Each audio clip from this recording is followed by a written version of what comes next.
Welcome to జనం కోసం journalism news. Nalgonda breaking news. Attention diversion. అంతరాష్ట్ర దొంగలాట కట్టించిన నల్గొండ వన్ టౌన్ పోలీసులు.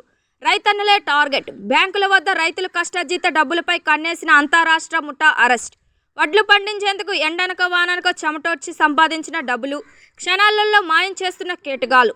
బ్యాంకు నుంచి నగదు తీసుకున్న రైతులను ఫాలో అవుతూ డబ్బులు పడిపోయాయి, బైకుకు ఆయిల్ కారుతోంది, బట్టలపై మురికి పడింది అంటూ మాటల్లో పెట్టి దృష్టి మళ్లించి నగదు దోచేస్తున్న ముఠా. నల్గొండ, నకిలీ రేకల్ ప్రాంతాల్లో రైతులను టార్గెట్ చేసి దొంగలు 24 గంటల్లోనే వన్ టౌన్ పోలీసులు వలలో డబ్బులను అంటే బైక్లో పెట్టుకున్నటువంటి డిక్కీలో పెట్టుకున్న డబ్బులు కానీ లేకపోతే ముందు కవర్లో పెట్టుకున్న డబ్బులు కానీ తస్కరించే అవకాశం ఉంది కాబట్టి అప్రమత్తంగా ఉండాలని విజ్ఞప్తి చేస్తున్నా.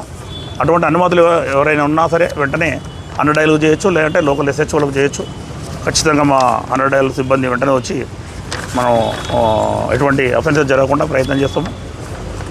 కాబట్టి ఈ సందర్భంగా జిల్లా SP సార్ శరత్చంద్ర పవార్ గారు ఈ కేసును ఛేదించినటువంటి CI రాజశేఖర రెడ్డి గారిని, మరియు సైదులు SI సైదాబాబు SIని, మరియు రబ్బానీ, రాజు, శంకర్, అజ్మత్, అంజయ్య, కిరణ్, ఆంజనేయులు, మిగతా అందరి సిబ్బందిని కూడా అభినందించడం జరిగింది. అందరికీ ధన్యవాదాలు. Thank you.